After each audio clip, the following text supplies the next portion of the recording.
Sa araw na muli siyang tinawag na katulong sa loob ng marangyang mansyon, tahimik na ngumiti si Carmina dahil ilang oras na lang siya na ang magiging may-ari ng hotel na nagkakahalaga ng 120 milyong euro. Habang lantad ang kasakiman ng asawang si Ricardo at ng biyenang si Imelda, unti-unti niyang binubuo ang isang paghihiganting kasing linis ng hangin sa Palawan. Paano kung ang babaeng minamaliit mo ay siya palang may kapangyarihang bawiin ang lahat at palayain ang sarili niya, ang amoy ng floor wax at ang makintab na sahig na sumasalamin sa liwanag mula sa malaking bintana, ang tanging nagbibigay ng kaunting kasiyahan kay Carmina de Leon sa umagang yon. Bawat kuskos ng basahan sa sahig na gawa sa mamahaling narra ay isang paraan para ilabas ang bigat na nararamdaman niya sa loob ng dibdib. Dito sa malawak at tahimik na mansyon sa Dasmariñas Village, ang kalinisan ang tanging bagay na kaya niyang kontrolin. Kakatapos lang niyang pakintabin ang huling bahagi ng pasilyo nang marinig niya ang pamilyar na tunog ng takong napapalapit, matigas, madiin, at tila bawat tapak ay isang utos. Si Imelda de Leon ang kanyang biyenan. Hindi man lang lumingon si Mina. Alam na niya. Nagpatuloy siya sa pagpupunas, nagkukunwaring hindi napapansin ang presensya nito. "Tapos ka na ba dyan?" Malamig na tanong ni Imelda. "Opo, Mama. Patapos na po," sagot ni Mina. Ang boses ay halos pabulong. Isang matalim na buntong hininga ang pinakawalan ni Imelda. Sa gilid ng kanyang mata, nakita ni Mina ang pagtaas ng kamay ng biyenan na may hawak na tasa ng kape. Isang sinadyang pagtagilid. Ang maitim na likido ay bumuhos sa sahig, mismo sa lugar na kalilinis lang niya.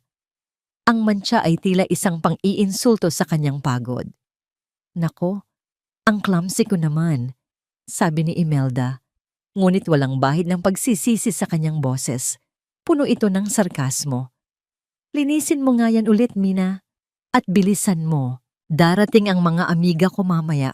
Ayokong makita nila na ganito kadumi ang pamamahay ko." Hindi na nag-angat ng tingin si Mina. Isang pamilyar na kirot ang kumurot sa kanyang dibdib. Isang bigat na matagal na niyang pinapasan. Tumango na lamang siya. "Opo, Mama." Habang pinupunasan niya ang natapong kape, ang amoy nito ay nahaluan ng pait ng kanyang mga luhang pinipigilan. 10 taon. 10 taon na siyang asawa ni Ricardo at sa 10 taon na yon, ni isang araw ay hindi niya naramdaman na siya ay bahagi talaga ng pamilyang ito. Para sa kanila, isa lamang siyang palamuti na kailangang panatilihing malinis at nakatago. Maya-maya, habang nasa kusina siya para maghugas ng basahan, nagring ang telepono ng mansyon. Sinagot ito ng isang katulong at ilang sandali pa'y tinawag siya. "Ma'am Mina, para po sa inyo." Mula raw po sa Alcantara Law Firm. Napakunot ang noo ni Mina. Alcantara? Iyon ang apelyido ng kanyang lola Pilar sa pagkadalaga. Kinabahan siya. May nangyari ba sa lola niya? Mabilis niyang pinunasan ang kanyang mga kamay at kinuha ang telepono. "Hello? Good morning. Is this Mrs. Carmina Reyes de Leon?" Tanong ng isang formal na boses ng lalaki sa kabilang linya. "Yes, speaking." "Mrs. de Leon, my name is Attorney David Mendoza. I am the legal counsel for your grandmother, Mrs. Pilar Alcantara. I am calling to formally inform you about a matter concerning a deed of gift she has executed in your favor." "Regalo po? Ano pong, kamusta po si Lola? Maayos lang po ba siya?" Sunod-sunod na tanong ni Mina. Ang pag-aalala ay namumuo sa kanyang lalamunan. "Your grandmother is in excellent health, Mrs. De Leon. She simply felt it was the right time to entrust something to you. Effective today, she has legally transferred full ownership of the Perlas ng Palawan Luxury Resort and Hotel to your name." Natahimik si Mina. Tila huminto ang pag-ikot ng mundo. "Po? Papakiulit nga po?" The 5-star Hotel and Resort, Perlas ng Palawan, located in El Nido, is now under your name. The entire property, assets and accounts, valued at approximately 150 million euros, are now yours. Nabitawan ni Mina ang basahan. 150 milyong euro, ang perlas ng Palawan? Iyon ang pinakapaboritong lugar ng kanyang lola. Ang paraisong itinayo nito mula sa wala. Isang maliit na sinag ng pag-asa ang sumilay sa kanyang puso. Ito na ba? Ito na ba ang pagbabagong matagal na niyang hinihintay? Salamat po, attorney. Maraming salamat po sa pag-inform. Halos hindi niya makilala ang sariling boses. Buong hapon, hindi maalis ang nangiti sa mga labi ni Mina. Pakiramdam niya ay lumulutang siya. Sa wakas, mayroon ng isang bagay na matatawag niyang sarili niya. Isang bagay na malaki, isang bagay na mahalaga. Hindi na siya makapaghintay na ibalita ito kay Ricardo. Siguradong matutuwa ito para sa kanya. Siguradong magiging proud ito sa kanya. Nang dumating si Ricardo mula sa opisina, sinalubong siya ni Mina nang may ngiti na hindi nito nakita sa kanya sa loob ng maraming taon. Ricky, mabutit dumating ka na. May maganda akong balita sa'yo. Ngumiti si Ricardo, ang ngiting laging nakakatunaw sa puso niya. At hinalikan siya sa noo. Oh, really? What is it, babe? Tumawag ang abogado ni Lola Pilar kanina. Panimula ni Mina, nanginginig sa excitement. Ricky, ibinigay niya sa akin ang perlas ng Palawan. Sa akin na raw ang hotel. Ang nangiti sa mukha ni Ricardo ay hindi nagbago, ngunit ang mga mata nito ay biglang nanlamig. Nawala ang kislap. Talaga? That's great news. Ngunit ang tono niya ay walang kagalakan. Ito ay kalkulado. So sino ang abogado na tumawag? Nasaan ang mga dokumento? Pinadala na ba nila? Biglang nawala ang init sa pakiramdam ni Mina. Ang mga tanong ni Ricardo ay hindi mga tanong ng isang masayang asawa. Ito ay mga tanong ng isang negosyante. Attorney David Mendoza, hindi pa raw. Ipapadala pa lang daw ang mga papeles. Nauutal niyang sagot. Tumango si Ricardo. Ang mga daliri ay nagtambol sa kanyang briefcase. Okay. Good. We need to see those papers as soon as possible. Baka may mga conditions na nakasulat doon. I'll handle it. Tinalikuran siya nito at naglakad papunta sa kanilang silid. Naiwan si Mina sa gitna ng sala. Ang nangiti ay unti-unting naglaho. Ang pag-asang kanina'y nagpapasabik sa kanya ay napalitan ng pamilyar na panlalamig. Bakit ganoon ang reaksyon niya? Nang gabing iyon, hindi siya mapakali. Bumaba siya para uminom ng tubig nang marinig niya ang mga boses mula sa study room ni Ricardo. Nakabukas ng bahagya ang pinto. Boses ni Ricardo at ni Imelda. Sila ay nagtatalo, ngunit pabulong. Dahan-dahan siyang lumapit, ang puso ay kumakabog ng malakas. Hindi natin pwedeng hayaan to, Ricardo. Alam mo ang sitwasyon ng kumpanya. Mahinang sabi ni Imelda, ngunit puno ng bagsik. I know, ma. I'm handling it. Huwag niyo muna akong i-pressure. Ganting sagot ni Ricardo. Nagtago si Mina sa gilid ng pader, pinipigilan ang kanyang hininga. Anong handling it? Yung babaeng yon. Wala siyang alam sa negosyo. Sisirain niya lang ang lahat ng pinaghirapan ni Pilar. At paano na tayo? Nagkaroon ng sandaling katahimikan bago nagsalita ulit si Imelda. At sa pagkakataong ito, ang boses niya ay malinaw, malamig, at walang duda. Isang utos na tumarak sa puso ni Mina. Hindi pwedeng mapunta sa kanya yan. Kailangan mong makuha ang hotel na yon, Ricardo. Nakasalalay ang buong pamilya natin dito. Ang mga salitang narinig ni Mina mula sa study room ay tila mga multong bumubulong sa kanyang isipan, buong magdamag. Kailangan mong makuha ang hotel na yon. Nakasalalay ang buong pamilya natin dito. Paulit-ulit, walang tigil, sinasaksak ang anumang natitirang pag-asa sa kanyang puso. Hindi siya nakatulog. Bawat pag-ikot niya sa kama ay isang paalala ng malamig na katotohanang unti-unti niyang niyayakap. Ang regalong dapat sana'y magiging kalayaan niya ay isa na palang mitya ng digmaan sa sarili niyang pamamahay. Kinabukasan, ang bigat sa hangin ay halos nahihipo. Sa almusal, walang nagsasalita. Si Imelda ay abala sa pagbabasa ng dyaryo, habang si Ricardo ay tutok sa kanyang cellphone. Ang mga daliri ay mabilis na nagtatype para silang mga estranghero na nagkakasama lang sa iisang mesa. Si Mina, sa kabilang dako, ay pinaglaruan lang ang pagkain sa kanyang plato. Walang gana. Nang akmang tatayo na si Mina para magligpit, biglang nagsalita si Ricardo, hindi man lang nag-aangat ng tingin mula sa screen. May dinner date tayo mamaya, Mina. Just the two of us. Cancel everything else. Natigilan si Mina. Isang date?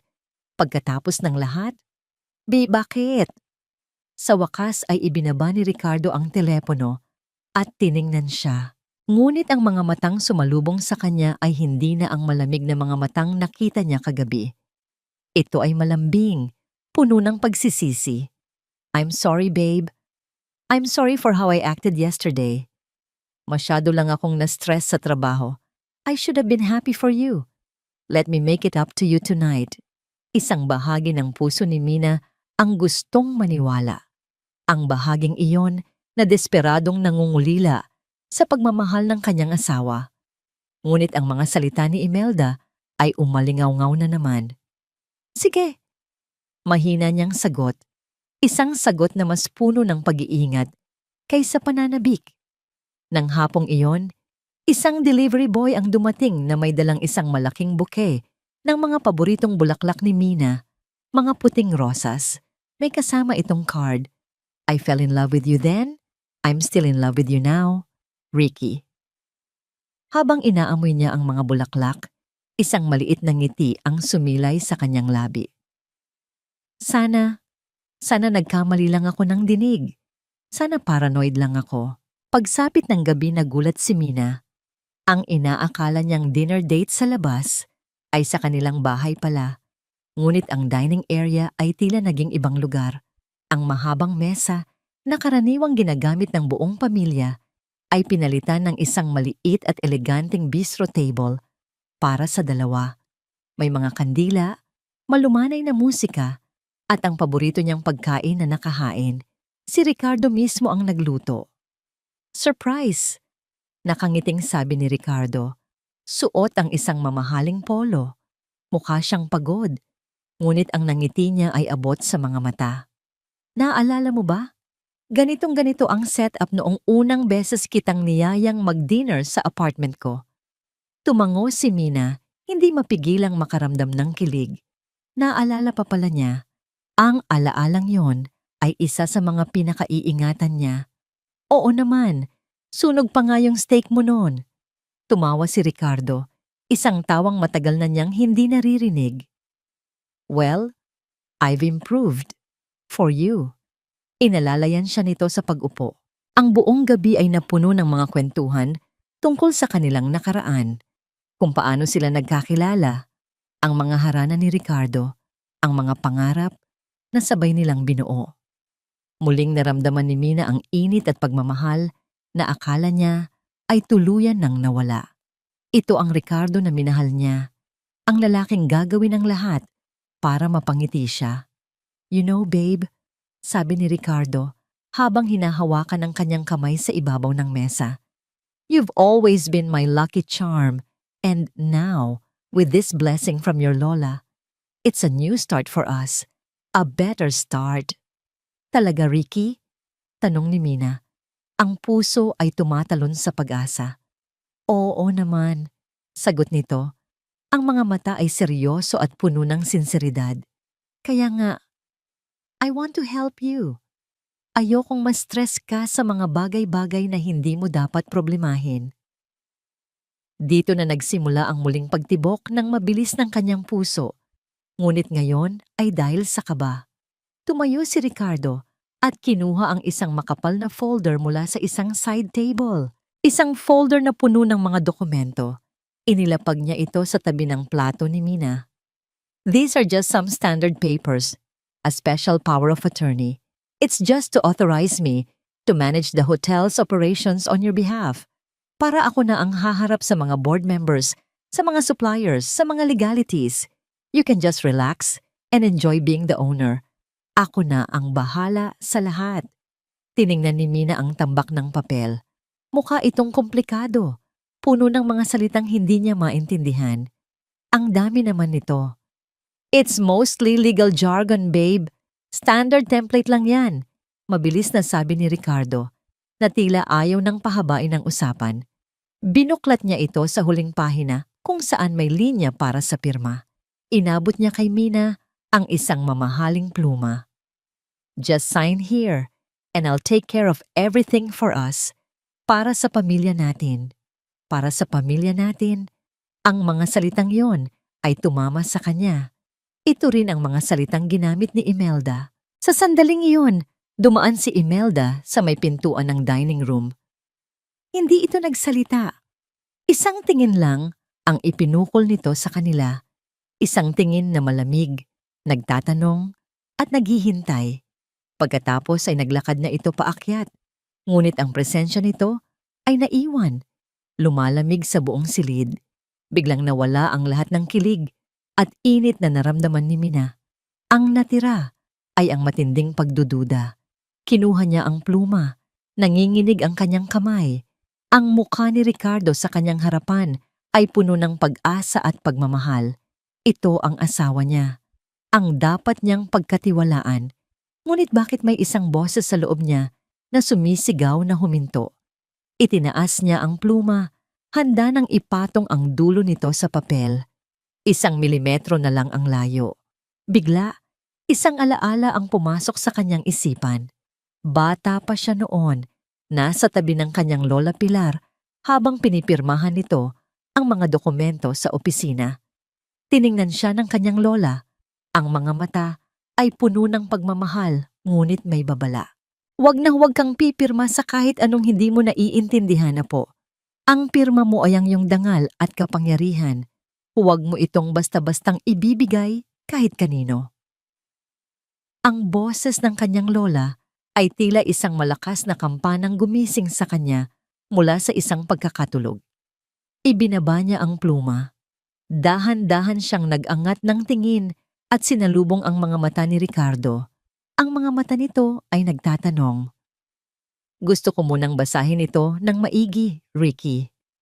Ang mga salita ay lumabas sa kanyang bibig nang may kasamang lakas na hindi niya alam na taglay niya. Ang pagbabago sa mukha ni Ricardo ay halos hindi kapansin-pansin, ngunit para kay Mina, ito ay kasing lakas ng isang kulog. Ang nangiti sa mga labi nito ay hindi gumalaw, ngunit ito ay nanigas, nawalan ng buhay. Ang kislap sa mga mata nito ay naglaho, napalitan ng isang bagay na nakakakilabot, isang malamig, matalim na pagkabigo. Ang matigas na ngiti ni Ricardo ay ang huling imaheng nakita ni Mina bago siya umakyat sa kanilang silid kagabi. Ang nangiting iyon, na minsay nagbibigay sa kanya ng kapayapaan, ay naging isang maskarang bakal na nagkukubli ng hindi niya malamang panganib. Kinabukasan, ang hapagkainan ay binalot ng isang nakabibinging katahimikan. Ang mesang pangdalawa, ang mga kandila, at ang mga bulaklak ay naglaho na. Muli, ang naroon ay ang mahaba at malawak na mesa, isang malinaw na simbolo ng distansya sa pagitan nilang tatlo. Si Ricardo sa isang dulo, si Imelda sa kabila, at si Mina sa gitna, isang islang nag-iisa. Walang sino man ang nagsasalita. Ang tanging maririnig ay ang kalansing ng kanilang mga kubyertos. Sinubukan ni Minang basagin ang katahimikan. Ricky, anong oras ang uwi mo mamaya? Tanong niya. Pinipilit na gawing normal ang kanyang boses. Nag-angat ng tingin si Ricardo mula sa kanyang pagkain. Malamig, walang emosyon. Bakit? May ipapapirma ka na ba? Ang tanong ay tila isang sampal. Yumuko si Mina at umiling. Hindi. Nagtatanong lang. Hindi na sumagot si Ricardo. Bumalik ito sa pagkain na para bang walang narinig. Si Imelda naman ay naglabas ng isang mahinang tawa, isang tunog na mas masakit pa sa anumang sigaw. Ang katahimikan pagkatapos noon ay mas lalong naging mabigat, mas lalong nakakasakal. Pakiramdam ni Mina ay isa siyang kriminal na nililiti sa sarili niyang pamamahay. Ang takot na naramdaman niya kagabi ay nanatili, isang buhol sa kanyang sikmura. Pagkaalis ni Ricardo para sa trabaho, sinikap ni Mina na gawin ang kanyang mga pang-araw-araw na gawain. Ngunit saan man siya magpunta, nandoon ang mga matang mapanuri ni Imelda, sumusunod sa bawat kilos niya. Habang nag-aayos siya ng mga halaman sa sala, pumasok si Imelda kasama ang isa sa mga katulong, si Yaya Elena. Nagkunwari itong hindi nakita si Mina. "Elena?" sabi ni Imelda sa katulong, ngunit ang boses ay sapat na malakas para marinig ni Mina. Pakitapon na nga itong mga luma at nalantang bulaklak sa vase, nakakasira sa ganda ng buong bahay. Tinutukoy nito ang mga puting rosas na bigay ni Ricardo kahapon. Pagkatapos ay tumingin ito sa direksyon ni Mina. Isang nanggising mapang-asar ang gumuhit sa mga labi nito. Ganyan talaga. May mga bagay na sa una lang maganda. May mga tao talagang biglang yumaman pero hanggang doon lang ang utak. Hindi alam kung paano pangalagaan ang mga biyaya. Ang mga salita ay tumama kay Mina ng may lason. Naramdaman niyang nag-init ang kanyang mga pisngi. Hinarap niya ang kanyang biyenan. Ang galit ay nagsisimulang pumalit sa takot na kanina pa niya nararamdaman. "Ano po ang ibig ninyong sabihin, Mama?" Tinaasan siya ng kilay ni Imelda. "Narinig mo ang sinabi ko. Kung hindi mo naintindihan, baka nga totoo ang hinala ko." Tinalikuran siya nito at naglakad paalis. Iniwan si Minang nanginginig sa galit at kahihiyan sa harap ng kanilang katulong. Buong araw, pinakiramdaman ni Mina ang paglaki ng galit sa loob niya. Hindi ito ang buhay na pinangarap niya.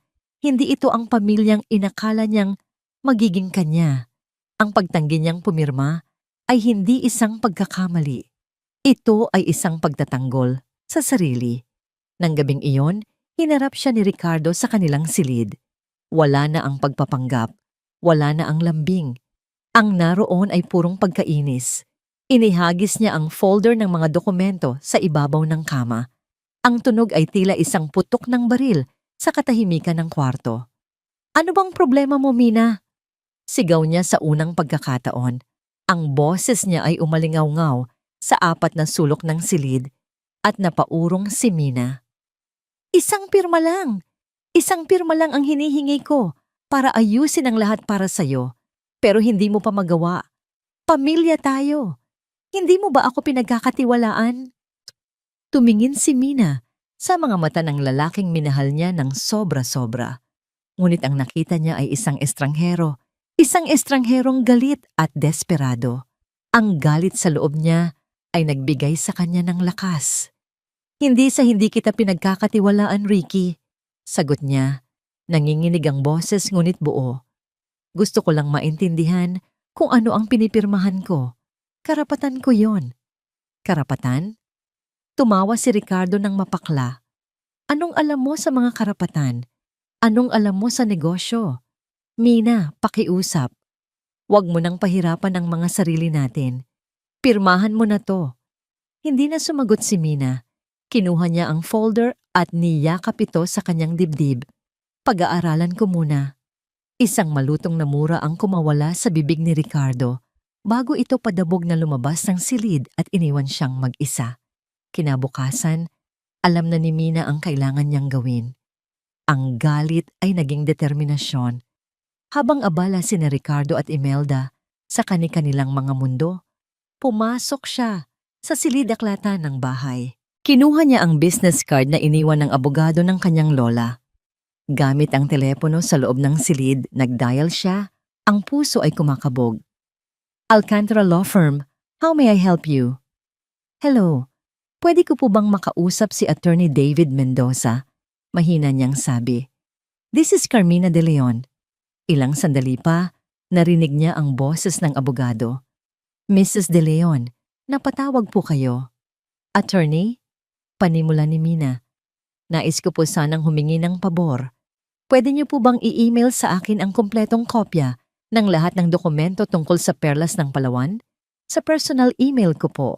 At kung maaari po, pwede niyo po bang irekomenda ang isang financial advisor na mapagkakatiwalaan? Of course, Mrs. De Leon. I will send them right away. Is everything all right? Yes, attorney. I just want to be informed. Sagot ni Mina.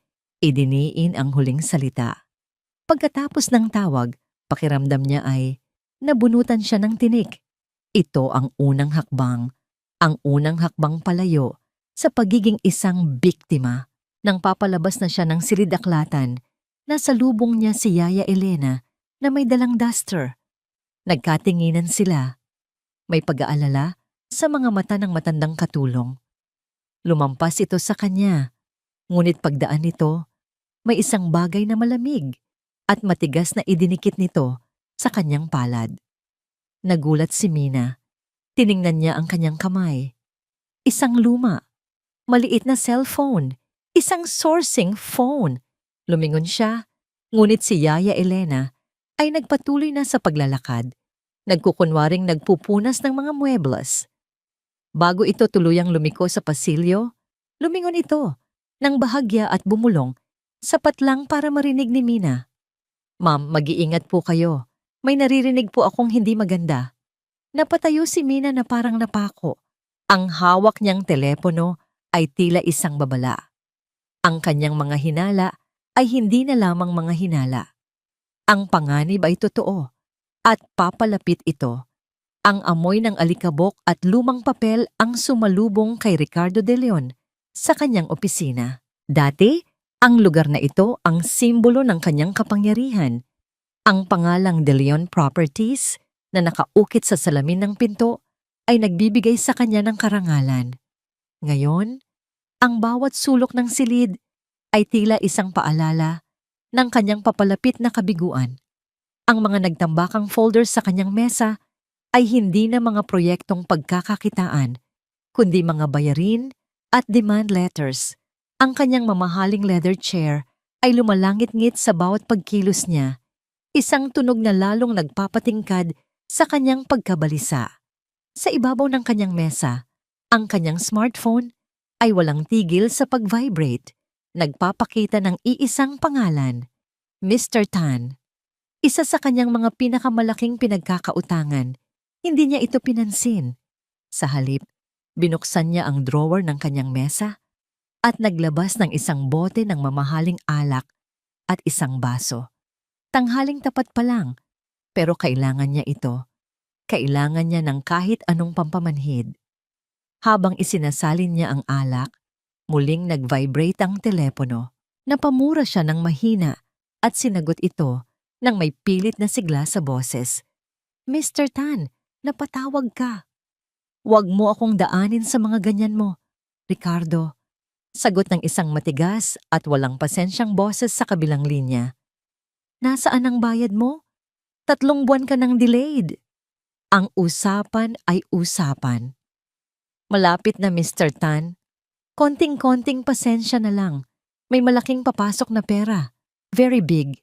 Sabi ni Ricardo, pinipilit na maging kalmado at kapani-paniwala. Isang mapaklang tawa ang narinig niya. Palagi mo yang sinasabi. Bibigyan kita ng 1 linggo, De Leon. 1 week. Kung wala pa ang pera ko, ipapa-embargo ko ang lahat ng ari-arian mo at sisiguraduhin kong malalaman ng buong Maynila na ang mga De Leon ay bangkarota na. Click. Ibinaba na ni Mr. Tan ang telepono na pahigpit ang hawak ni Ricardo sa kanyang baso. Bangkarota. Ang salitang yon ay isang bangungot. Ang kahihiyan. Ang pagkawala ng lahat ng pinaghirapan ng kanyang ama. Ito ang kinatatakutan niya higit sa lahat, ang bumalik sa wala. Inisang lagok niya ang alak. Ang init nito ay gumuhit sa kanyang lalamunan. Napatingin siya sa isang larawan sa kanyang mesa, ang larawan nila ni Mina noong araw ng kanilang kasal. Nakangiti sila pareho. Si Mina, napakaganda sa kanyang puting bestida, ang mga mata ay puno ng pag-ibig at pagtitiwala. Siya naman, nakangiti dahil nakuha niya ang gusto niya. Isang magandang asawa mula sa isang pamilyang mayaman at may pangalan.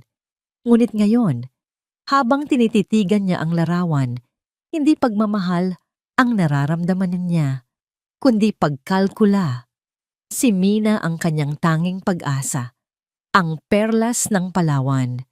Muling nag-vibrate ang kanyang telepono. Sa pagkakataong ito, ibang pangalan ang lumabas, isang pangalan na nagdudulot sa kanya ng pinaghalong pagnanasa at sakit ng ulo. Isabel. Huminga siya ng malalim bago sagutin ang video call. Bumungad sa screen ang magandang mukha ni Isabel Gonzalez. Nakahiga ito sa isang kama na halatang hindi sa kanya. Suot ang isang sutlang roba. "Hi baby!" Malambing niyang bati. "Belle, I'm busy." Maikling sagot ni Ricardo. "Busy? O iniiwasan mo lang ako?" Nagpout ito. "I miss you." Hindi ka na nagparamdam simula nung isang araw. Ikiniling nito ang kamera pababa. Ipinapakita ang bahagyang umuumbok na nitong tiyan. "At may miss na rin sa'yo dito." Napapikit si Ricardo. Ang batang ito, ang isa pang problema. "Look, I'll make it up to you soon, okay? Things are just complicated right now." "Complicated?" Tumaas ang boses ni Isabel. "Ricardo, huwag mo akong lokohin. Nakita ko sa newsfeed ko ang post ng isa sa mga amiga ng biyenan mo. Pinag-uusapan nila ang tungkol sa hotel sa Palawan na bigay daw sa asawa mo. Is that true?" Napamura si Ricardo sa kanyang isipan. Ang mga chismosa. It's a family matter, Belle." "Family matter? Paano naman ang pamilya natin?" Halos pasigaw na, sabi ni Isabel. "Nangako ka, Ricky. Sabi mo, aayusin mo ang lahat para sa atin. Sabi mo, hihiwalayan mo na siya kapag nakuha mo na ang mana mo. Anong nangyari doon?" "I'm working on it." Sigaw pabalik ni Ricardo. Ang pasensya ay tuluyan nang nawala. "Hindi madaling kunin yun. She's being difficult." "Then make her life more difficult." Ganti ni Isabel. Ang mga mata ay nanlilisik. Ano ba ang silbi ng pagiging asawa mo kung hindi mo kayang kontrolin? O baka naman, nagbago na ang isip mo? Baka naman mas gusto mo nang maging tagapamahala ng hotel habang siya ang reyna? "Don't be stupid." Mabilis na sagot ni Ricardo. Tumingin siya sa litrato ni Mina sa mesa at isang madilim na ideya ang nabuo sa kanyang isipan. "Listen to me," sabi niya. Ang boses ay bumaba, naging malamig at mapanganib. "Gagawin ko ang lahat para makuha ang hotel na yon. Trust me." Pagkatapos ng tawag, pakiramdam ni Ricardo ay nasusukol na siya. Ang mga pader ay papalapit. Ang mga utang, si Isabel at ang bata. At si Mina, ang kanyang mahal na asawa, na bigla na lang nagkaroon ng tinik. Kinuha niya ang kanyang telepono at nagdial. Hindi na ito negosyo, ito ay desperasyon. "Ma?" sabi niya nang sagutin ito ni Imelda. "Kailangan na nating kumilos. Hindi na gumagana ang mga pakiusap." Nagkaroon ng katahimikan sa kabilang linya bago sumagot si Imelda. Ang boses ay kasing lamig ng yelo. "Ano ang plano mo?" Tumingin si Ricardo sa labas ng bintana, sa mga nagtataasang gusali ng Makati. Mga gusaling dati tinitingala niya, ngunit ngayoy tila mga batong ipupukpok sa kanya. Kung ayaw niyang ibigay ng maayos, sabi ni Ricardo, ang boses ay halos pabulong ngunit puno ng lason. Kukunin natin sa masamang paraan. Panahon na para malaman niya kung sino talaga ang walang silbi. Ang mga sumunod na araw sa mansyon ng mga De Leon ay naging isang malamig na giyera. Ang katahimikan ay naging sandata at ang bawat tingin ay isang bala. Si Mina ay naging isang multo sa sarili niyang pamamahay. Naglalakad siya sa sala, ngunit tila isa siyang hangin na hindi nararamdaman. Nagtama ang tingin nila ni Ricardo. Ngunit umiwas ito agad na para bang mas interesante pa ang pattern sa carpet.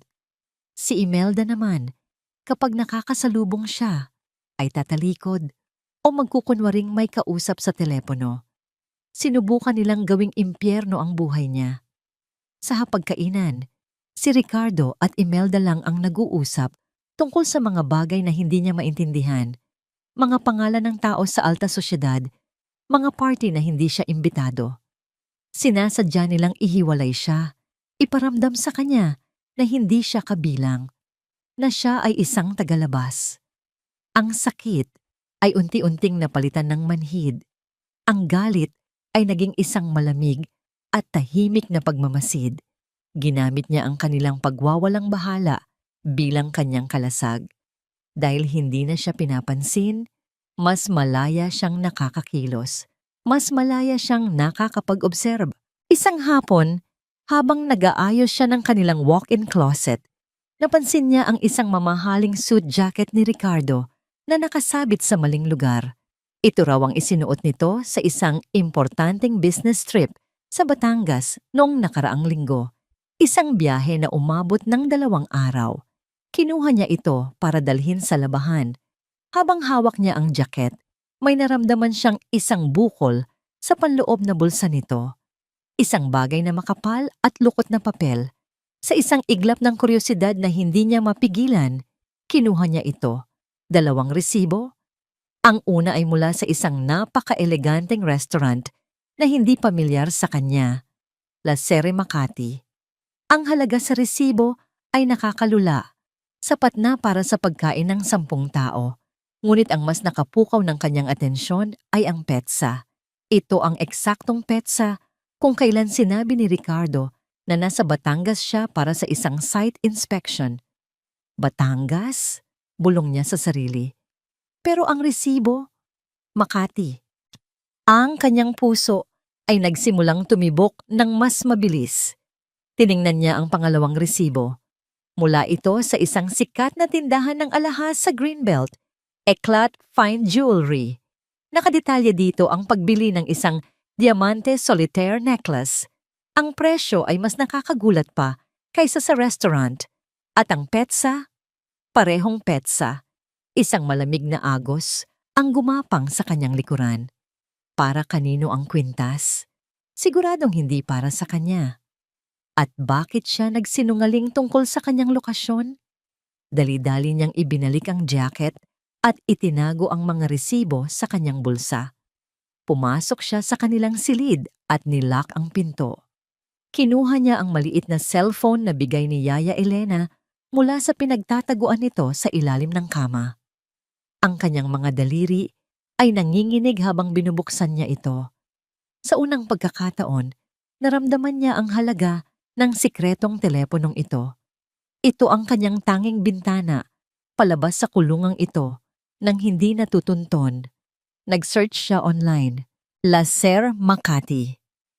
Ang mga resulta ay nagpakita ng mga larawan ng isang high-end, romantic restaurant, isang lugar para sa mga magkasintahan, isang lugar na hindi para sa mga business meeting. Sinimulan niyang tingnan ang mga tagged photos ng restaurant sa social media para sa petsang nasa resibo. Ang kanyang puso ay kumakabog sa baba sa bawat pag-scroll niya. At doon, nakita niya ito. Isang post mula sa isang babaeng nagngangalang Isabel Gonzalez. Isa siyang influencer na may libu-libong followers. Ang profile ay nakapublic. Ang larawan ay isang flat. Lay ng kanilang mesa sa La Serre. May wine, may mamahaling pagkain. Ngunit ang sentro ng larawan ay ang kanyang kamay na may hawak na isang maliit at eleganteng kahon ng alahas. Ang brand sa kahon, Eclat. Ang caption, "Some nights are just too perfect. Feeling so spoiled. A best boyfriend ever." Naramdaman ni Mina na tila sinasakal siya. Nag-scroll pa siya sa profile ni Isabel. At doon, sa sumunod na post, ang kasagutan sa lahat ng kanyang tanong. Isang selfie ni Isabel, suot ang isang napakagandang kwintas, isang kumikinang na solitaire diamond. Ang kwintas mula sa resibo. Nakangiti siya sa kamera Ang mga mata ay nagliliwanag sa kaligayahan, nakatag ang laser, at ang petsa ay tugmang-tugma, para siyang sinampal ng katotohanan. Ito na yon, ang patunay. Tinitigan niyang maigi ang larawan. Maganda si Isabel, bata. Ang tipo ng babae na laging nakukuha ang gusto, at sa leeg nito, nakasabit ang simbolo ng pagkakanulo ni Ricardo. Nanginginig ang kanyang kamay habang sinusubukan niyang i-zoom in ang larawan. Gusto niyang makita ang bawat detalye ng kanyang sakit. At habang papalapit ang imahe, may napansin siyang isang bagay na maliit. Halos hindi makita. Sa pendant ng kwintas, isang reflection. Ang makintab na ibabaw ng diamante ay nagsilbing isang malabong salamin. Pinigil ni Mina ang kanyang hininga. Dahan-dahan, mas inilapit pa niya ang zoom. Ang imahe ay malabo, pixelated, ngunit may isang bagay na malinaw. Isang kislap ng metal sa salamin ng pendant. Ang reflection ng taong kumukuha ng litrato. Nakita niya ang outline ng isang braso na may hawak na cellphone at sa pulso ng brasong iyon, ang hugis ng relos, ang leather strap, ang silver na buckle. Bumagsak ang panga ni Mina. Ang hangin ay tila naubos sa kanyang baga. Hindi siya pwedeng magkamali. Kilalang-kilala niya ang relos na yon. Kabisado niya ang bawat gasgas, ang bawat detalye. Ito ang relong ibinigay niya kay Ricardo noong kanilang 5th wedding anniversary. Ang cellphone ay nahulog mula sa kanyang nanginginig na kamay, lumagapak sa sahig. Ang tunog ay halos hindi niya narinig. Ang tanging naririnig niya ay ang malakas na pagbasag ng kanyang puso. Ang pagbasag ng cellphone sa sahig ay tila isang gong na gumising kay Mina mula sa isang mahabang pagkakatulog. 10 taon. 10 taon ng pag-ibig, pag-aalaga, at pagtitiis. At sa isang iglap, lahat ng iyon ay gumuho at naging abo, winasak ng isang reflection sa isang kwintas. Hindi siya sumigaw, hindi siya humagulgol. Ang sakit ay napakalalim, napakatindi, na tila ninakaw nito ang kanyang hininga at ang kanyang boses. Nakaupo lang siya sa sahig ng kanilang silid, yakap ang kanyang mga tuhod, habang ang mga luhang hindi niya namamalayan ay isa-isang dumadaloy sa kanyang mga pisngi. Ang bawat patak ay isang alaala. Ang kanilang unang anibersaryo, ang mga pangakong binitiwan, ang mga pangarap na sabay nilang inasahan. Lahat kasinungalingan. Nagdamag siyang gising. Ang kama na dati kanlungan ng kanilang pagmamahalan ay naging isang malamig at malawak na espasyo ng kalungkutan. Habang ang buong bahay ay natutulog, kinuha niyang muli ang maliit na cellphone. Ang sakit sa kanyang dibdib ay hindi nawala. Ngunit ito ay nag-iba ng anyo. Mula sa malambot na kirot, ito ay naging isang matigas at matalim na bagay. Galit. Hindi na siya iiyak. Hindi na siya magiging biktima. Binuksan niyang muli ang profile ni Isabel Gonzalez. Ngunit sa pagkakataong ito, hindi na siya ang asawang nasasaktan. Isa na siyang investigador na naghahanap ng katotohanan. Scroll, scroll, scroll. Bawat larawan, bawat caption, bawat like at comment ay kanyang sinuri. Ang perpektong buhay ni Isabel na ipinapakita sa social media ay isang insulto sa kanyang nawasak na mundo. Alam niyang delikado kung malalaman ni Isabel na tinitingnan niya ang profile nito. Kailangan niyang maging mas matalino. Sa loob ng ilang minuto, gumawa siya ng isang bagong account. Isang pekeng profile na walang larawan, walang kaibigan. Ana Reyes. Isang pangalang simple at hindi kapansin-pansin. Mula sa anino ng pagkakakilanlang ito, sinimulan niya ang kanyang tahimik na pagmamanman. Following Isabel Gonzalez, mas malalim ang kanyang hinukay. Ang mga post na ilang buwan na ang nakalipas, 1 taon, mahigit 1 taon. At doon, sa gitna ng mga larawan ng pagkain, paglalakbay, at mga mamahaling gamit, nakita niya ang mga bakas. Mga bakas na maingat na itinago. Ngunit para sa isang asawang kabisado, ang bawat detalye ng kanyang kabiyak. Ang mga ito ay malinaw na parang sikat ng araw. Isang larawan ni Isabel sa isang yate sa Batangas. Sa salamin ng kanyang suot na sunglasses, ang refleksyon ng isang lalaking nakasuot ng pamilyar na blue polo shirt na regalo ni Mina. Isang larawan ng 2 baso ng wine na magkatabi. Sa gilid ng frame, isang bahagi ng manggas ng isang suit at isang kamay na may suot na singsing sa kasal. Ang singsing ni Ricardo, isang larawan ng kamay ni Isabel na may hawak na buke ng bulaklak. Sa likuran, ang dashboard ng isang sasakyan, ang silver na Mercedes-Benz ni Ricardo. Ang bawat larawan ay isang karayom na tumutusok sa kanyang puso, ngunit hindi na ito nagdurugo. Sa halip ang bawat tusok ay nagpapatigas sa kanyang kalooban. Mahigit 1 taon na siyang niloloko habang siya ay naglilinis ng bahay, nagluluto ng kanyang paboritong pagkain at naghihintay sa kanyang pag-uwi. Si Ricardo ay bumubuo ng ibang buhay kasama ang ibang babae. Ang galit ay naging isang malamig at matatag na determinasyon. Kailangan niya ng tulong. Kailangan niya ng payo mula sa isang taong mapagkakatiwalaan.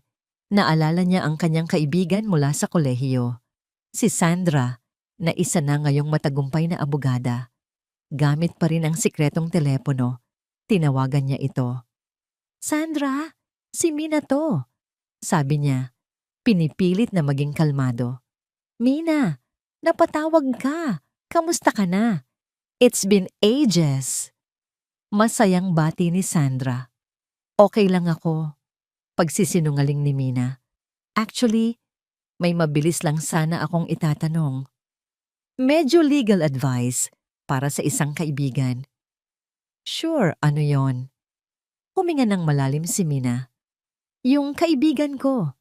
May hinala siya na may ibang babae ang asawa niya. Ano ba ang pinakamagandang ebidensya na pwede niyang kolektahin kung sakaling aabot sa hiwalayan?" Natahimik si Sandra sa kabilang linya. Tila naramdaman ang bigat ng tanong. "Well, resibo ng mga hotel, credit card statements, mga litrato o video, kung meron, communications, text messages, emails, anything that proves infidelity and financial spending on the other person. Bakit, Mina? Are you okay?" "Oo naman," mabilis na sagot ni Mina. "Para lang talaga sa kaibigan ko. Salamat, Sandra. Malaking tulong to." Pagkatapos ng tawag, mas naging malinaw ang kanyang misyon. Ebidensya. Kailangan niya ng mas matibay na ebidensya. Bumalik siya sa profile ni Isabel at sa sandaling iyon, isang bagong story ang lumabas. Isang bilog na may kulay sa paligid ng profile picture nito, udyat ng isang bagong update na mawawala sa loob ng 24 oras. Kinlik niya ito.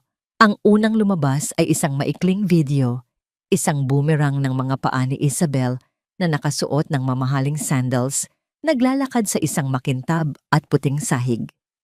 Ang caption, "Appointments." Kinabahan si Mina. "Saan?" Ang sumunod na story ang sumagot sa kanyang tanong. Isang litrato. Isang litrato na kinunan mula sa pananaw ni Isabel, nakaupo sa isang upuan sa loob ng isang waiting area. Sa kanyang harapan ay isang mesa na may mga magazine tungkol sa pagbubuntis at pagiging ina. Sa dingding sa likod ng mesa, isang malaking logo, St. Luke's Medical Center, Women's Health and Maternity Wing, isang klinika para sa mga buntis. Ang huling story ang tuluyang pumatay sa anumang natitirang pag-asa sa puso ni Mina. Isa itong litrato ng pinto ng isang consultation room, ang pangalan ng doktor sa pinto, Dr. Angela Santos OBGYN, at ang caption sa ibaba na may kasamang emoji ng isang sanggol at isang asul na puso. "Waiting for Daddy to arrive. Can't wait to see our little prince." Nabitawan ni Mina ang telepono. Hindi. Hindi lang ito isang babae, hindi lang ito isang relasyon. Ito ay isang bagong pamilya. Isang pamilyang ipapalit sa kanya. Naramdaman niya ang paghigpit ng kanyang lalamunan, ang pag-ikot ng kanyang mundo. Ang kalmadong determinasyon na kanyang binuo ay biglang nabasag at sa ilalim nito ay isang bagong uri ng sakit. Isang sakit na mas malala, mas brutal. Ang sakit ng pagiging papalitan. Sa opisina ni Ricardo, ang ngiti sa kanyang labi ay matagal nang nawala, napalitan ng isang permanenteng lukot sa pagitan ng kanyang mga kilay. Ang isang linggong palugit ni Mr. Tan ay parang isang bombang may orasan. Ang bawat pag-tiktok ay nagpapabilis ng tibok ng kanyang puso. Ang pagmamatigas ni Mina ay hindi na lang isang simpleng abala. Isa na itong pader na humaharang sa kanyang kaligtasan. Kailangan nating bigyan siya ng isang leksyon na hindi niya malilimutan. Bulong ni Imelda sa kabilang linya ng telepono. Ang boses ay tila ahas na gumagapang sa tenga ni Ricardo. Kailangan nating ipamukha sa kanya na wala siyang laban sa atin, na sa huli, tayo pa rin ang masusunod. Ang plano ay nabuo mula sa kanilang pinagsamang desperasyon at kalupitan. Isang plano para sirain ang natitirang dignidad ni Mina, para ipitin siya sa isang sitwasyon kung saan wala siyang pagpipilian kundi ang sumuko. Kinabukasan, habang nag-aalmusal si Mina nang mag-isa, nakatanggap siya ng isang email sa kanyang personal na laptop. Ang subject, Investment Proposal for Perlas ng Palawan. Galing ito sa isang Mr. Anton Delgado, isang di umano'y investor na interesado sa potensyal ng hotel. Ang email ay professional, puno ng mga papuri, sa ganda ng resort at sa matalinong pamumuno ng pamilyang Alcantara. Hinihiling nito ang isang agarang pagpupulong para pag-usapan ang isang kapanapanabik na partnership. Bumilis ang tibok ng puso ni Mina, ngunit hindi dahil sa excitement. Dahil ito sa pagdududa, masyadong biglaan, masyadong perpekto. Isinearch niya ang pangalan. Anton Delgado. Walang lumalabas na importanteng resulta, walang business profile, walang social media, isang multo. Sa kabila ng kanyang hinala, may isang bahagi sa kanya na gustong malaman kung ano ang laro ng kanyang asawa at biyenan. Kung ito ay isang bitag, kailangan niyang malaman kung paano ito gumagana. Nag-reply siya, sumasang-ayon na makipagkita sa isang coffee shop sa Rockwell kinabukasan ng hapon. Isang lugar na pampubliko. Isang lugar kung saan pakiramdam niya ay ligtas siya. Kinabukasan, nagsuot si Mina ng isang simpleng bestida at blazer, isang uniforme para sa isang laban na hindi pa niya lubusang naiintindihan. Pagdating niya sa coffee shop, nakita niya agad ang lalaking naghihintay. Gwapo ito, nasa mga 40s ang edad at nakasuot ng mamahaling damit. Tumayo ito at ngumiti nang makita siya. Mrs. De Leon, I'm Anton Delgado. It's a pleasure to finally meet you. Sabi nito, iniabot ang kamay. Nakipagkamay si Mina. Ang kanyang palad ay malamig at bahagyang basa. Salamat sa pagpunta, Mr. Delgado. Umupo sila. Ang usapan sa simula ay tungkol sa negosyo. Si Delgado ay mahusay magsalita, puno ng mga ideya para sa hotel. Ngunit habang tumatagal ang kanilang pag-uusap, napansin ni Mina ang pagbabago sa kilos nito. Ang mga tingin nito ay bumababa mula sa kanyang mga mata patungo sa kanyang dibdib. Ang kanyang mga tanong ay nagiging mas personal at ang kanyang mga kamay ay tila aksidenteng dumadampi sa kanyang braso o kamay sa tuwing may ididiin siyang punto. Nagsimulang makaramdam ng pagkailang si Mina. Pinilit niyang ibalik ang usapan sa negosyo. So about your proposal, the proposal can wait. Putol nito sa kanya. Ang nangiti ay hindi na professional. Ito ay may pahiwatig ng pagnanasa. I'm more interested in getting to know the brilliant woman behind the property. Inilapit nito ang kanyang upuan ng bahagya. Masyadong malapit. Sa kabilang dako ng kalsada, sa loob ng isang itim na SUV na may tinted na bintana, si Ricardo at Imelda ay nanonood. Hawak ni Ricardo ang isang professional camera na may long-range lens. Ang bawat pag-click ay isang hakbang palapit sa kanyang tagumpay. Perfect! Bulong ni Imelda. Isang mapanuyang ngiti ang nakaguhit sa kanyang labi habang tinitingnan niya ang display ng kamera. Mukha silang naglalandian. Walang sino man ang hindi maniniwala. Sa loob ng coffee shop, alam na ni Mina na kailangan na niyang umalis. Tumayo siya. Mr. Delgado, I think we're done here. I will review your proposal and get back to you. Nagulat ang lalaki. Ngunit bago pa makalayo si Mina, naramdaman niya ang isang bagay sa kanyang likuran. Isang flash ng ilaw. Mabilis siyang lumingon. Sa labas ng salaming bintana, may isang lalaking may hawak na kamera. Isang paparazzi.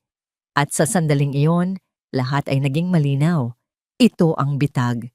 Muli siyang humarap kay Anton Delgado at nakita niya ang pagkataranta sa mukha nito. Naintindihan na rin nito ang nangyayari. Tumayo rin ito. Mrs. De Leon, I can explain. Hindi na kailangan.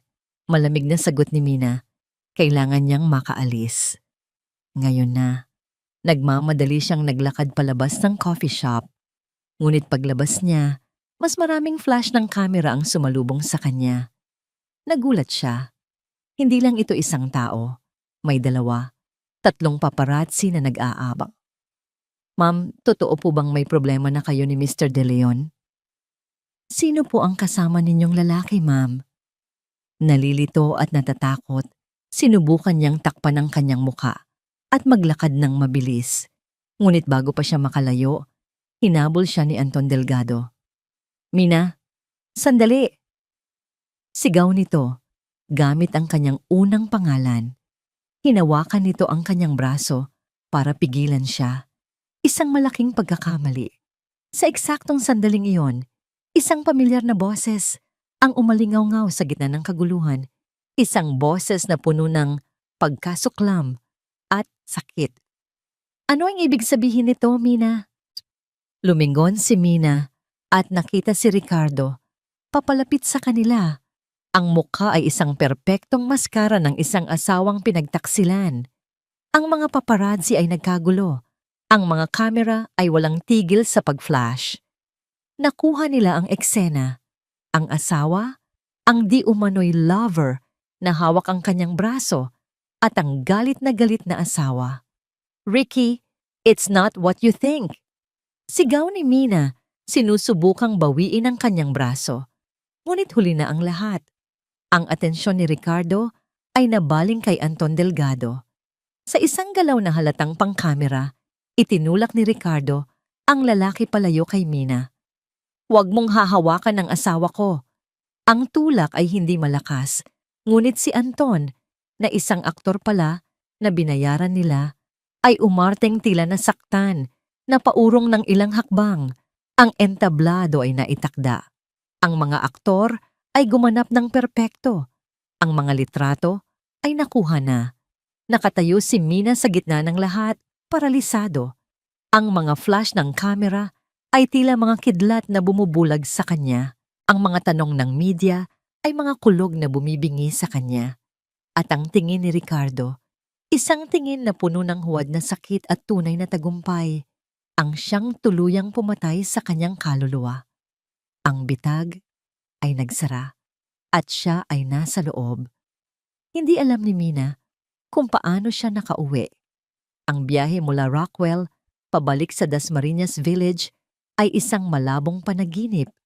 Ang tanging naaalala niya ay ang walang tigil na pag-flash ng mga kamera, ang mga anino ng mga taong nakapalibot sa kanya, at ang malamig na pagkakahawak ni Ricardo sa kanyang braso habang isinasakay siya sa kotse, na para bang isa siyang asawang kailangang protektahan mula sa iskandalo. Isang napakagaling na pag-arte. Pagdating nila sa bahay, ang maskara ni Ricardo ay agad na nalaglag. Binitiwan siya nito nang may puwersa sa gitna ng sala. Ang init ng kanyang palad ay napalitan ng lamig ng kanyang mga salita. Masaya ka na? Tanong nito. Ang boses ay puno ng yelo. Sinira mo ang pangalan ko. Sinira mo ang pangalan ng pamilyang ito. Hindi makapagsalita si Mina. Anong isasagot niya? Paano niya ipagtatanggol ang sarili laban sa isang kasinungalingang perpektong binalangkas? Nang umagang yon, sumabog ang balita. Ang kanyang mukha, nakuha sa anggulong tila siya ang nagkasala, ay nasa lahat ng online gossip sites. Ang mga headline ay brutal. Mrs. Eng kilalang negosyante, nahuli sa aktong may kalaguyo? Ang eskandalo sa likod ng perpektong pamilya de Leon. Carmina de Leon, anghel sa paningin, demonyo sa likuran? Bawat salita ay isang suntok sa kanyang sikmura. Bawat larawan, siya at si Anton na naglalambingan sa coffee shop, ang komprontasyon sa labas ay ipinipinta siya bilang isang taksil na asawa. Ang kanyang telepono ay walang tigil sa pagring. Mga tawag mula sa mga kaibigan, mga kamag-anak, lahat nagtatanong, lahat ng huhusga. Pakiramdam niya ay hinuhubaran siya sa harap ng buong mundo. Sa gitna ng kaguluhan, bumaba si Imelda mula sa kanyang silid. Suot ang isang itim na bestida na para bang nagluluksa. Ang kanyang mga mata ay bahagyang namumugto. Resulta ng pinigaang kalamansi. Isang lumang trick na alam ni Mina na ginagamit nito para umarte. Hindi ako makapaniwala sa ginawa mo, sabi ni Imelda. Ang boses ay nanginginig sa huwad na pighati. Tumawag na siya sa lahat ng kanilang mga kamag-anak. Isang family meeting ang ipinatawag niya para sa tanghalian. At dumating nga sila. Ang mga tito at tita ni Ricardo, ang kanyang mga pinsan. Lahat sila ay nakaupo sa sala. Ang mga mukha ay solemne. Ang mga mata ay puno ng pag-uusig. Si Mina ay nakaupo sa isang silya sa gitna, na parang isang akusadong hahatulan. Ipinahiya mo kami, Carmina, sabi ng isang tiyahin, umiiling-iling. Pagkatapos ng lahat ng kabutihang ipinakita sa iyo ng pamilyang ito, dagdag ng isa pa. Si Imelda ang nagsilbing taga-usig. Ang sakit, Mina. Ang sakit-sakit isipin na habang ang anak ko ay nagpapakahirap sa pagtatrabaho para sa pamilya, ikaw ay nakikipagtagpo sa ibang lalaki. Umiyak ito. Isang perpektong pagganap na nagpalambot sa puso ng lahat ng naroroon, maliban kay Mina. Alam niyang walang saysay ang magpaliwanag. Sino ang maniniwala sa kanya? Ang katotohanan ay natabunan na ng mga litratong maingat na kinunan. Siya ay nag-iisa. Nang matapos ang paglilitis ng pamilya, iniwan siyang mag-isa ni Ricardo sa kanilang silid. Ang katahimikan ay mas masahol pa kaysa sa mga sigaw. Pagkaraan ng isang oras, pumasok ito. Dala-dala ang 2 folder. Inilapag niya ang mga ito sa ibabaw ng kama. Ang isa ay pamilyar, ang special power of attorney para sa hotel. Ang isa naman ay bago, nakasulat sa labas. Petition for legal separation. Pumili ka, sabi ni Ricardo. Ang boses ay walang anumang emosyon. Tila isang transaksyon lang ito sa negosyo. Ang kahihiyan o ang hotel? Tumingin si Mina sa mga dokumento. Naintindihan niya na ngayon ang lahat.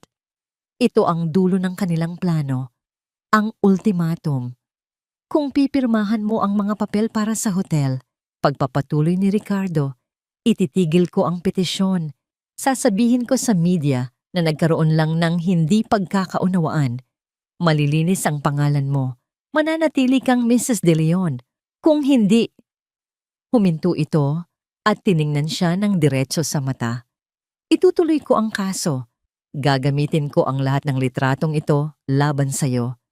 Sisirain kita, Mina. Sisiguraduhin kong wala kang makukuha. Sisiguraduhin kong kahit ang sarili mong pamilya ay itatakwil ka.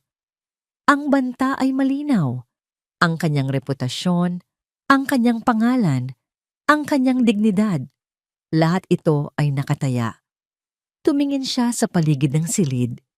Ang mga larawan nila na nakasabit sa dingding ay tila mga multo mula sa isang buhay na hindi nababalik. Ang mga damit niya sa aparador, ang mga alahas sa kanyang lalagyan, lahat ay parang hindi na kanya. Naramdaman niya ang pagod.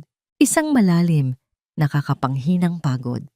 Pakiramdam niya ay nalunod siya sa isang dagat ng kasinungalingan at wala ng lakas para umahon pa. Ibibigay ko sa iyo hanggang mamayang gabi para mag-isip, sabi ni Ricardo bago lumabas at ilak ang pinto mula sa labas. Naiwan si Mina sa loob, isang bilanggo sa sarili niyang kwarto. Ang kanyang mundo ay gumuho, ang kanyang pangalan ay dinungisan, ang kanyang asawa ay isang halimaw. Ang pamilyang kanyang pinagsilbihan ay ang siyang nagbaon sa kanya sa lupa. Wala na siyang kakampi, wala na siyang mapupuntahan. Napaluhod siya sa sahig, ang katawan ay nanginginig sa mga hikbing, hindi na niya kayang pigilan. Umiyak siya ng umiyak, ang bawat patak ng luha ay isang pagsuko. Talo na siya. Sira na siya. Pakiramdam niya, ito na ang katapusan. Nawala na ang lahat. Sa gitna ng kanyang pagtangis, narinig niya ang isang mahinang tunog mula sa ilalim ng kama. Isang pamilyar na vibration. Ang sikretong telepono. Nanginginig ang mga kamay na kinuha niya ito. Isang hindi rehistradong numero ang tumatawag. Sa isang iglap ng hindi maipaliwanag na pag-asa, sinagot niya ito. "Hello?" Garalgal niyang sabi. Isang sandali ng katahimikan. Pagkatapos, isang boses ang nagsalita. Isang boses na matagal na niyang hindi naririnig. Isang boses na puno ng awtoridad, pagmamahal, at isang kapangyarihang hindi matatawaran. "Apo, si Lola Pilar ito. Umuwi ka na. Oras na para tapusin ang lahat ng ito." Ang boses ni Lola Pilar ay tila isang sinag ng araw na tumagos sa pinakamadilim na gabi ni Mina. Sa isang iglap, ang bigat na dumadagan sa kanyang dibdib ay bahagyang gumaan. Ang mga luhang kanina'y simbolo ng pagkatalo ay naging mga butil ng determinasyon. Hindi pa tapos ang laban. Sa katunayan, ngayon pa lang ito magsisimula. Tumayo siya mula sa sahig. Pinunasan niya ang kanyang mga pisngi gamit ang likod ng kanyang palad. Tumingin siya sa kanyang refleksyon sa salamin. Ang namumugto niyang mga mata, ang magulo niyang buhok, ang panginginig ng kanyang mga labi. Ito ang babaeng sinubukan nilang wasakin. Hindi na muli, bulong niya sa sarili. Nang walang pag-aalinlangan, binuksan niya ang kanyang aparador. Ngunit hindi ang mga mamahaling bestida at alahas na bigay ni Ricardo ang kanyang kinuha. Hinanap niya ang isang maliit na maleta na matagal nang nakatago sa ilalim at inilagay dito ang mga bagay na tunay na mahalaga sa kanya. Ang iilang damit na binili niya, gamit ang sarili niyang ipon, ang mga lumang litrato ng kanyang mga magulang at ang kwintas na may pendant na ibinigay sa kanya ni Lola Pilar noong kanyang debut. Pagkatapos, kinuha niya ang 2 folders sa ibabaw ng kama, ang SPA at ang Petition for Legal Separation. Hindi niya ito pinirmahan. Sa halip, inilagay niya ang mga ito sa loob ng kanyang handbag. Magagamit niya ang mga ito. Nang maramdaman niyang handa na siya, lumakad siya papalabas ng silid. Hindi na niya kailangang mag-isip kung paano bubuksan ang nakakandadong pinto. Pagpihit niya ng doorknob, bumukas ito. Tila alam na ng tadhana na oras na para siya ay lumaya. Pagbaba niya sa hagdan, dala ang kanyang maliit na maleta. Naabutan niya sina Ricardo at Imelda sa sala, nag-uusap ng pabulong. Natigilan sila nang makita siya. Ang kanilang mga mukha ay nagpakita ng pagkagulat na agad na palitan ng pagtataka. "Saan ka pupunta?" tanong ni Ricardo. Tumatayo. Ang boses ay may halong pagbabanta. "Uwi na ako," simpleng sagot ni Mina. Ang kanyang boses ay kalmado. Walang bahid ng takot o panginginig. Isang boses na hindi na nila kilala. "Anong uuwi?" Singit ni Imelda. Tumataas ang kilay. "Ito ang tahanan mo." Isang maliit at mapaklang na ngiti ang gumuhit sa labi ni Mina. "Hindi po. Ito ang bahay ninyo. Hindi ito kailanman naging tahanan para sa akin." Naglakad siya. Nilampasan sila na parang hindi sila umiiral. Ang kanilang mga tingin na puno ng paghusga ay wala ng epekto sa kanya. Ang mga pader ng mansyon na dati tila isang kulungan ay isa na lamang gusali na iiwan niya. Mina, subukan mong lumabas ng pinto yan, banta ni Ricardo. Sumusunod sa kanya at sisiguraduhin kong pagsisisihan mo ito habang buhay. Huminto si Mina sa tapat ng pinto, ngunit hindi siya lumingon. Ricky, huli na kayo. Matagal ko nang pinagsisisihan ang araw na pumasok ako sa pamamahay na ito. At sa mga salitang iyon, binuksan niya ang pinto at lumabas.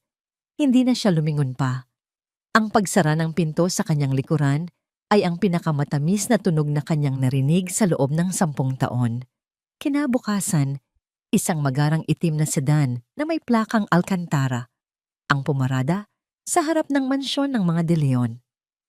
Nag-doorbell ang isang lalaking naka-uniformeng chauffeur. Nang buksan ni Yaya Elena ang gate, nagulat siya sa karangyaan ng sasakyan. Sino po sila? Tanong niya. Pinapasabi po ni Senyora Pilar Alcantara na inaanyayahan niya sina Mr. at Mrs. De Leon para sa isang formal na pagpupulong, magalang na sagot ng chauffeur. Sa loob ng bahay nagkatinginan sina Ricardo at Imelda. Pilar Alcantara, ang reyna ng pamilya, ang matriarch, ang babaeng hindi nila kayang banggain. Anong kailangan ng matandang yon? Bulong ni Imelda, may bahid ng kaba sa kanyang boses. Huwag kang mag-alala, ma, sabi ni Ricardo. Pinipilit na maging matatag. Baka gusto lang niyang mamagitan. This is good. Magagamit natin to laban kay Mina. Ipakita natin sa kanya kung gaano tayo kaawa-awa at kung gaano kasama ang apo niya. Pagsapit ng 3:00 ng hapon, dumating sila sa ancestral home ng mga Alcantara sa Forbes Park. Pagpasok pa lang nila, naramdaman na nila ang bigat ng kapangyarihan sa hangin. Ang bahay ay hindi kasing moderno ng kanila, ngunit bawat muebles, bawat painting sa dingding ay sumisigaw ng lumang yaman at impluensya. Sa gitna ng malawak na sala, nakaupo si Lola Pilar sa isang silyang tila isang trono. Sa kanyang edad, ang kanyang tindig ay diretso pa rin. Ang kanyang mga mata ay matalas na parang agila.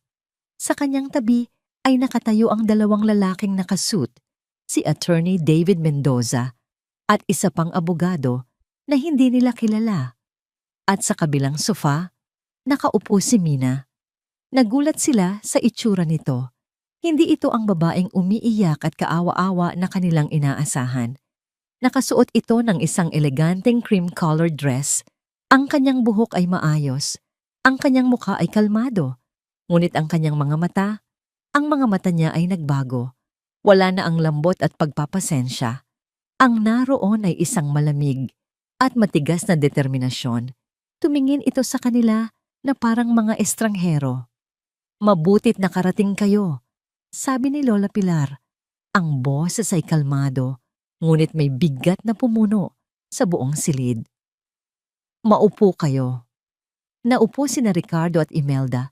Pakiramdam nila ay biglang lumamig ang paligid. Hindi na ako magpapaligoy-ligoy pa, panimula ni Lola Pilar. Ang mga mata ay nakatuon sa kanilang dalawa. Narito ako para bawiin ang lahat ng pag-aari ng apo ko.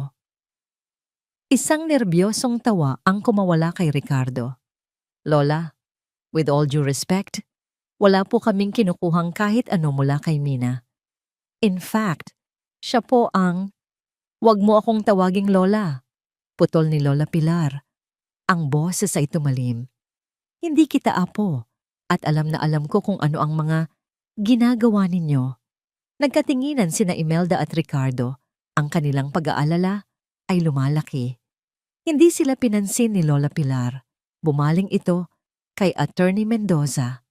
Attorney, please proceed. Tumango ang abogado. Kumuha ito ng isang laptop at isang maliit na projector mula sa kanyang briefcase. Inilagay niya ito sa center table. Bago po tayo magpatuloy, sabi ni Attorney Mendoza, ang kanyang boses ay formal at walang emosyon. Mayroon lang kaming ilang bagay na nais ipakita sa inyo. Binuksan niya ang projector. Isang maliwanag na sinag ng ilaw ang tumama sa puting pader. At sa pader na yon, isang imahe ang lumitaw. Isang imahe na magiging simula ng kanilang pagbagsak. Ang unang larawang lumitaw sa pader ay isang spreadsheet. Isang komplikadong listahan ng mga numero, pangalan ng kumpanya at mga petsa. Para sa isang ordinaryong tao, ito ay isang nakakalitong koleksyon ng data. Ngunit para kay Ricardo, ito ay isang death sentence. Ayon sa aming pagsisiyasat, Mr. De Leon, simula ni Attorney Mendoza, ang kanyang boses ay tila isang hukom na nagbabasa ng hatol. Ang De Leon Properties ay may utang na aabot sa 800 milyong piso sa iba't ibang mga bangko at pribadong nagpapautang. Sa katunayan, ang kumpanya ninyo ay nasa bingit ng bankruptcy sa loob ng nakalipas na 2 taon. Nanlaki ang mga mata ni Ricardo. Namutla ang kanyang mukha na para bang nakakita siya ng multo. That's confidential information. How did you? May mga paraan kami, Mr. De Leon. Simpleng sagot ng abogado. Sunod-sunod na mga dokumento ang lumitaw sa screen. Mga notice of default, mga demand letter mula sa mga creditor, kabilang na ang mula kay Mr. Tan. Ang bawat isa ay isang pako na lalong nagbaon sa kanya sa kahihiyan. Si Imelda, na kanina'y matapang, ay hindi makapagsalita. Ang kanyang bibig ay bahagyang nakabuka sa pagkabigla. Ang sikretong pinakatago-tago nila, ang pundasyon ng kanilang kayabangan, ay nakalantad na ngayon sa ilalim ng malamig na liwanag ng projector. Ngunit hindi pa doon natapos. At dahil sa desperasyon na makahanap ng pondo, pagpapatuloy ni Attorney Mendoza habang pinapalitan ng slide, tila mayroon kayong ibang pinagkakagastusan. Ang sumunod na lumitaw sa pader ay isang litrato, isang malinaw, high-definition na larawan. Si Ricardo at si Isabel Gonzales magkayakap habang kumakain sa laser. Ang larawan ay hindi kuha mula sa malayo. Ito ay kuha mula sa isang kalapit na mesa. Malinaw na malinaw ang kanilang mga mukha, ang kanilang mga ngiti, ang pagiging malapit nila sa isa't isa. Napasinghap si Imelda. Napatingin siya sa kanyang anak.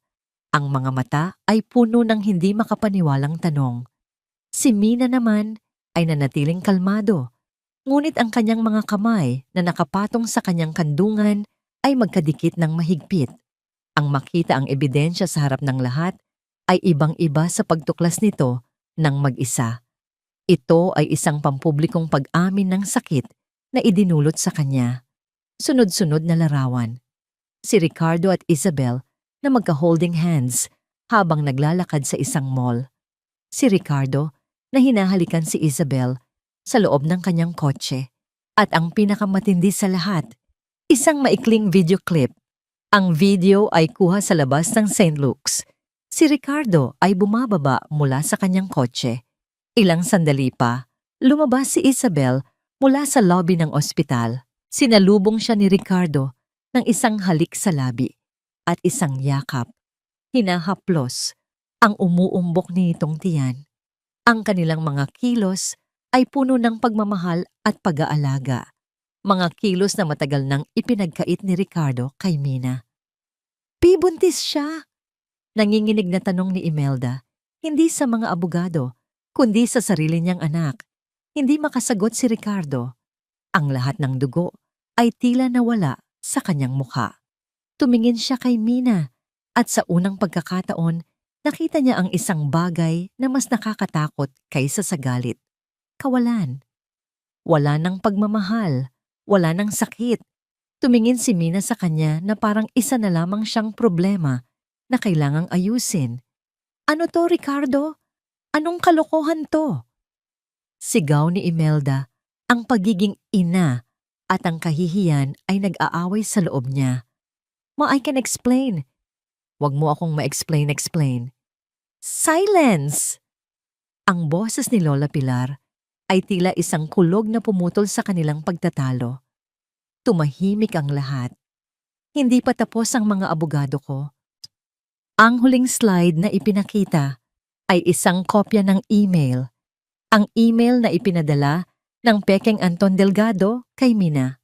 At sa ibaba nito, isang screenshot ng bank transfer, isang malaking halaga na inilipat mula sa isang offshore account na nakapangalan kay Ricardo De Leon patungo sa account ng isang lalaking nagngangalang Antonio Delgado, isang part-time actor. Conspiracy to commit fraud, malamig na sabi ng pangalawang abogado.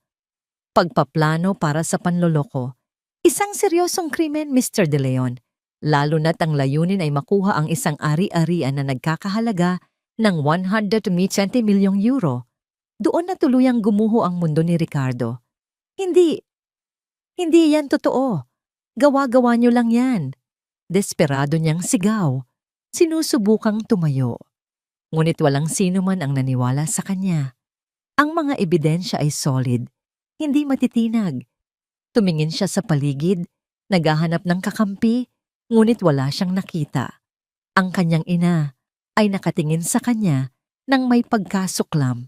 Ang mga abogado ay nakatingin sa kanya na parang isang specimen sa ilalim ng mikroskopyo. Si Lola Pilar ay nakatingin sa kanya na may purong pagkamuhi. At si Mina, hindi na nakatingin sa kanya. Ang mga mata nito ay nakatuon na sa mga abogado na para bang sinasabi, "What's next?" Huminga ng malalim si Attorney Mendoza at hindi pa po dyan nagtatapos. Tumingin siya kina Ricardo at Imelda. Ang kanyang muka ay seryoso. Kumuha siya ng isa pang folder mula sa kanyang briefcase, isang mas makapal na folder. Ang bahay na tinitirhan ninyo sa Dasmariñas Village, panimula niya dahan-dahan na tila ninanamnam ang bawat salita. Ang mga sasakyan na ginagamit ninyo, lahat ng luho na tinatamasan ninyo sa loob ng 10 taon. Itinaas niya ang folder. Oras na para malaman ninyo kung sino talaga ang tunay na may-ari. Ang mga salita ni Attorney Mendoza ay tila isang bombang sumabog sa gitna ng tahimik na sala, ngunit ang pagsabog ay walang tunog. Ang tanging narinig ni na Ricardo at Imelda ay ang malakas na pagkabog ng sarili nilang mga puso. Anong ibig mong sabihin? Nauutal na tanong ni Imelda. Ang kanyang muka ay isang maskara ng pagkalito at takot. Hindi siya sinagot ng abogado. Sa halip, binuklat nito ang makapal na folder at inilabas ang isang serye ng mga dokumento. Ang bawat isa ay may selyo at pirma. Inilatag niya ang mga ito sa ibabaw ng lamesa, isa-isa, na parang mga baraha sa isang larong matagal nang tapos. Ang deed of sale para sa bahay at lupa sa Dasmariñas Village, sabi ni Attorney Mendoza, itinuturo ang unang dokumento. Petsa, 10 taon at 1 buwan na ang nakalipas. Pangalan ng bumili, Pilar Alcantara. Pangalan kung kanino ipinangalan ang titulo, Carmina Reyes. Napatingin si Ricardo kay Mina. Ang kanyang bibig ay bahagyang nakabuka. Maging si Mina ay nagpakita ng bahagyang pagkagulat. Hindi niya rin alam ito. Ang mga rehistro ng 3 sasakyan, 2 sedan at 1 SUV. Pagpapatuloy ng abogado, inilalatag ang mga sumunod na papel. Binili at binayaran ng buo ni Giningin Alcantara. Lahat ay nakapangalan kay Carmina Reyes de Leon bilang regalo sa kanyang kasal. Ang mga share certificate para sa exclusive membership sa country club na madalas ninyong puntahan, nakapangalan din sa kanya. Bawat dokumento ay isang sampal, bawat salita ay isang patalim.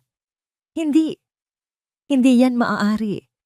Sigaw ni Imelda, tumatayo. Ang kanyang pagiging kalmado ay tuluyan ng gumuho. Kami ang De Leon. Matagal na sa amin ang bahay na yan. Pamana yan ng asawa ko. Isang pamanang naisanla ninyo at muntik ng marimata ng bangko. Malamig na sagot ni Lola Pilar. Nagsasalita sa unang pagkakataon, matapos ang mahabang katahimikan. Bago pa man pumayag si Mina, napakasalan ng anak mo, Ricardo. Nag-imbestiga na ako. Nalaman ko ang tungkol sa pagkalugi ng inyong negosyo. Nalaman ko na ang lahat ng ipinapakita ninyong yaman ay isa lamang palabas. Tumingin si Lola Pilar sa kanyang apo at sa pagkakataong ito, ang kanyang mga mata ay lumambot. Ayokong maghirap ang apo ko. Kaya binili ko ang bahay ninyo nang hindi ninyo nalalaman. Binili ko ang lahat ng magbibigay sa kanya ng komportableng buhay. Ibinigay ko sa kanya ang lahat ng yan bilang mana at bilang isang pagsubok. Bumaling siyang muli kina Ricardo at Imelda. At ang lamig ay bumalik sa kanyang tingin. Hinayaan ko kayong manirahan doon. Hinayaan ko kayong gamitin ang mga sasakyan. Hinayaan ko kayong magpanggap na mayaman at makapangyarihan. Nagbabaka sakali ako na baka sa kabutihan ng apo ko ay matuto kayong magbago, na matuto kayong mahalin siya para sa kung sino siya at hindi para sa kung ano ang makukuha ninyo mula sa kanya. Isang mapaklang na ngiti ang gumuhit sa labi ng matanda. Ngunit nagkamali ako. Ang mga ahas ay hindi nagbabago ng balat dahil lang nakatira sila sa isang gintong hawla. Sa halip, lalo lamang kayong naging ganid. Doon na tuluyang napagtanto ni Imelda ang lahat. Ang 10 taon ng kanyang paghahari-harian, ang 10 taon ng pagmamaliit kay Mina, ay ginawa niya sa loob mismo ng pamamahay na pag-aari ng babaeng kanyang inaalipusta. Ang lahat ng karangyaang ipinagmamalaki niya ay hindi sa kanya. Nakikitira lang siya, nakikigamit. Ang bigat ng katotohanan ay tila isang malaking kamay na tumulak sa kanya pababa. Napaupo siya sa sofa, ang kanyang katawan ay nanlambot, ang kanyang mga mata ay nawalan ng kislap. Lahat sa kanya, bulong niya, hindi makapaniwala. Si Ricardo naman ay napaluhod sa sahig, hindi dahil sa pagsisisi, kundi dahil sa pagkatalo. Nawala na ang lahat. Ang hotel, ang bahay, ang pera, ang kapangyarihan. Tumingin siya kay Mina, ang kanyang mukha ay basang-basa sa luha ng isang desperadong tao. Mina, babe, please. Pagmamakaawa niya, gumagapang palapit. Patawarin mo ako. Nagkamali ako. Mahal na mahal kita. Huwag mong gawin to sa akin, sa atin. Tiningnan siya ni Mina. Sa loob ng ilang segundo, hinanap niya ang anumang bakas ng pagmamahal na dati niyang naramdaman para sa lalaking ito. Ngunit wala na siyang makita. Ang naroon na lang ay awa. Awa para sa isang taong duwag at sakim. Dahan-dahan siyang umiling. Tapos na tayo, Ricardo. Bumaling siya kay Lola Pilar. Lola, maraming salamat po sa lahat-lahat. Ngumiti si Lola Pilar. Natutunan mo na ang leksyon, apo. Yan ang pinakamahalaga. Ngayon, oras na para mamuhay para sa sarili mo. Sa sandaling iyon, bumukas ang pinto ng sala at pumasok ang 2 unipormadong pulis kasama ang pangalawang abogado. Ang kanilang presensya ay nagdulot ng isang bagong antas ng takot sa silid. Mr. Ricardo de Leon, sabi ng isa sa mga pulis, ang boses ay formal at walang awa. Inaaresto ka namin sa salang attempted fraud at conspiracy. May karapatan kang manahimik. Habang binabasa ng pulis ang kanyang mga karapatan, ang mga mata ni Ricardo ay nanatiling nakatitig kay Mina, puno ng pagkabigla at hindi makapaniwalang sakit. Tila sa huling sandaling iyon, umaasa pa rin siyang ililigtas siya nito. Ngunit hindi gumalaw si Mina. Inilabas ng pulis ang posas, ang tunog ng pag-click ng metal habang isinasara ito sa mga pulso ni Ricardo ay tila isang hudyat. Ito na ang katapusan ng isang kabanata ng kanyang buhay, isang kabanatang puno ng sakit, panlilinlang at pagtitiis. At habang inilalabas ng mga pulis si Ricardo mula sa silid, isang huling tingin ang ibinigay nito kay Mina. Isang tingin na puno ng pagsisisi, galit at tuluyang pagkawala. Ngunit si Mina ay hindi na apektado. Ang tinitingnan niya ay hindi ang lalaking minahal niya, kundi ang lalaking kailangan niyang kalimutan para mabuhay muli. Lumipas ang 6 na buwan.